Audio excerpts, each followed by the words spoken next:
ಮಂತ್ರಾಲಯಕ್ಕೆ ಬರುವಂತಹ ಭಕ್ತರೆಲ್ಲರಿಗೂ ಸ್ವಾಗತ. ಇದುವರೆಗೆ ಮಂತ್ರಾಲಯಕ್ಕೆ ಬರುವ ಭಕ್ತರಿಗೆ ತಾತ್ಕಾಲಿಕ ದರ್ಶನದ ವ್ಯವಸ್ಥೆ ಮಾಡಲಾಗಿತ್ತು. ಜನಸಂದಣಿ ಹೆಚ್ಚಿರೋಣದರಿಂದ ಇನ್ಮೇಲಿಂದ ಯಾರಿಗೂ ಕೂಡ ಮಠದ ಮುಖದ್ವಾರದಿಂದ ನೇರ ಪ್ರವೇಶ ಇರೋದಿಲ್ಲ. ಮಂತ್ರಾಲಯಕ್ಕೆ ಬರುವಂತಹ ಭಕ್ತರು ಇನ್ಮೇಲೆ ಸರ್ವದರ್ಶನಕ್ಕೆ ಈ ದಾರದಲ್ಲಿಲ್ಲ. ಇಲ್ಲಿ ಮಂಚಾಲಮ್ಮನ ಗುಡಿ ಇದೆ ನೋಡಿ, ಅಲ್ಲೇ ಕ್ಯೂ ಕಾಂಪ್ಲೆಕ್ಸ್ ಇದೆ, ಕಲ್ಪತರು ಕ್ಯೂ ಕಾಂಪ್ಲೆಕ್ಸ್ ಅಂತ, ಅಲ್ಲಿಂದಲೇ ದರ್ಶನಕ್ಕೆ ಬರಬೇಕು. ಯಾರು ಸೇವಾ ಟಿಕೆಟ್ ಪಡೆದಿರ್ತಾರೋ, ಸೇವಾ ಡೊನೇಷನ್ ಟಿಕೆಟ್, ಅನ್ನದಾನದ್ದು ಗೋದಾನದ ರಸೀದಿಯನ್ನು ಪಡೆದಿರ್ತಾರೋ ಅವರಿಗೆ ಮಾತ್ರ ಮಹಾದ್ವಾರದ ಪಕ್ಕ ಇಲ್ಲಿ ನೋಡಿ, ಇಲ್ಲಿ ಸೇವಾಕರ್ತರಿಗೆ ಮಾತ್ರ ಪ್ರವೇಶ ಅಂತ ಬೋರ್ಡ್ ಹಾಕಿದೆ, ಇಲ್ಲಿಂದ ಬಿಡ್ತಾರೆ. ಡೊನೇಷನ್ ಟಿಕೆಟು, ಸೇವಾ ಟಿಕೆಟ್ ಇರ್ತಕ್ಕಂಥವ್ರನ್ನ. ಟಿಕೆಟ್ ಕೌಂಟರ್ ಎಲ್ಲಿದೆ ಅಂದರೆ ನೋಡಿ, ಇಲ್ಲೇ ಮಠದ ಎದುರು ಭಾಗದಲ್ಲೇ ಸೇವಾ ಟಿಕೆಟ್ ಕೌಂಟರ್ ಇದೆ. ಇನ್ನು ಸರ್ವದರ್ಶನಕ್ಕೆ ಹೇಗೆ ಹೋಗಬೇಕು ಅಂತ ಅನ್ನೋದ್ರ ಬಗ್ಗೆ ಮಾಹಿತಿ ಕೊಡ್ತೀನಿ. ಅಲ್ಲಿ ನಿಮಗೆ ದೂರದಲ್ಲಿ ಮಂಚಾಲಮ್ಮನ ಗುಡಿ ಕಾಣಿಸ್ತಾ ಇದೆ. ಇಲ್ಲಿ ನೋಡಿ, ನಿಮಗೆ ಸರ್ವದರ್ಶನಕ್ಕೆ ಯಾವ ಕಡೆಗೆ ಹೋಗಬೇಕು ಅಂತ ಸೂಚನೆ ಬೋರ್ಡ್ಗಳಿದೆ. ಈ ಬೋರ್ಡ್ಗಳನ್ನು ಕರೆಕ್ಟಾಗಿ ಓದ್ಕೊಳ್ಳಿ. ಸೇವಾಕರ್ತರು ಲೆಫ್ಟ್ ಸೈಡ್ ಹೋಗಬೇಕು. ಇದು ಮಂಚಾಲಮ್ಮನವರ ಗುಡಿ. ನೀವು ಇಲ್ಲಿ ಮಂಚಾಲಮ್ಮನವರ ದರ್ಶನ ಮಾಡಿದ ಕೂಡಲೇ ನೋಡಿ, ಕೆಳಗೆ ಇಲ್ಲಿ ಕಾಣಿಸ್ತಾ ಇದೆ ಕಲ್ಪತರು ಕ್ಯೂ ಕಾಂಪ್ಲೆಕ್ಸ್.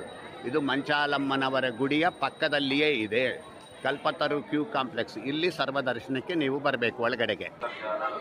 ಈ ಕಾಂಪ್ಲೆಕ್ಸ್ನಿಂದ ನೀವು ನೇರವಾಗಿ ಒಳಗಡೆಗೆ ಹೋಗ್ತೀರಿ.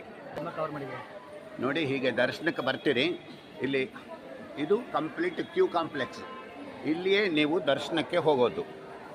ಇಲ್ಲಿಂದ ನೀವು ನೇರವಾಗಿ ಹೋಗಿ ಕ್ಯೂ ಕಾಂಪ್ಲೆಕ್ಸ್ನಲ್ಲಿ ಇಲ್ಲಿ ಒಳಗೆ ಬರ್ತೀರಿ. ಇದಿಷ್ಟು ಸುತ್ತುಕೊಂಡು ನೀವು ನೇರವಾಗಿ ಹೋಗ್ತಾ ನೋಡಿ, ಹೀಗೆ ಒಳಗೋದ ನೀವು ಬ್ರಿಡ್ಜ್ ಮೇಲಿನಿಂದ ಹೀಗೆ ಮಂಚಾಲಮ್ಮನ ಗುಡಿಯ ಪಕ್ಕದಲ್ಲಿ ಮಠದ ಒಳಗಡೆಗೆ ಇಲ್ಲಿ ಪ್ರವೇಶ ಮಾಡ್ತೀರಿ.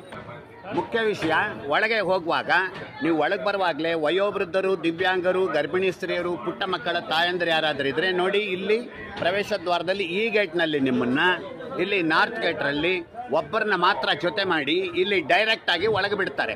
ಒಬ್ಬರು ಮಾತ್ರ ಜೊತೆಗೆ ಬರಬಹುದು. ಇಲ್ಲೇ ಮ್ಯೂಸಿಯಂ ಕೂಡ ಇದೆ. ದರ್ಶನ ಮಾಡಿಕೊಂಡು ಬರುವವರು ಇದರೊಳಗೆ ಬಂದು ಹೋಗಬೇಕು. ಹೆಚ್ಚು ರಶ್ ಇದ್ದಾಗ ನೇರವಾಗಿ ಇದಕ್ಕೆ ಬಿಡಲಿಕ್ಕಾಗೋದಿಲ್ಲ. ನಾರ್ತ್ ಗೇಟ್ ಮಠದ ಒಳಭಾಗದಿಂದ ನೀವು ಮ್ಯೂಸಿಯಂಗೆ ಬರಬೇಕು. ಅಲ್ಲಿ ಹೊರಗಡೆಯಿಂದ ನೀವು ಈ ಬ್ರಿಡ್ಜ್ ಮೇಲೆ ಹೀಗೆ ಬರ್ತೀರಿ. ಹೀಗೆ ಬಂದು ಬ್ರಿಡ್ಜ್ ಮೇಲಿನಿಂದ ಹೀಗೆ ಬಂದು ಇಲ್ಲಿ ಕೆಳಗೆ ಇಳಿದು ನೀವು ಇಲ್ಲಿ ಕ್ಯೂ ಕಾಂಪ್ಲೆಕ್ಸಲ್ಲಿ ದರ್ಶನಕ್ಕೆ ಒಳಗೆ ಹೋಗ್ತೀರಿ. ಕೆಳಗೆ ಸೇವೆ ಮಾಡೋರು ಮಾಡ್ತಿರ್ತಾರೆ, ಯಾವ ತೊಂದರೆ ಇರೋದಿಲ್ಲ. ಹೀಗೆ ಬ್ರಿಡ್ಜ್ ಮೇಲಿಂದ ಬಂದು ನೀವು ಈಗ ನೇರ ಕ್ಯೂ ಕಾಂಪ್ಲೆಕ್ಸ್ ಒಳಗೆ ರಾಯ ದರ್ಶನಕ್ಕೆ ಹೋಗ್ತೀರಿ.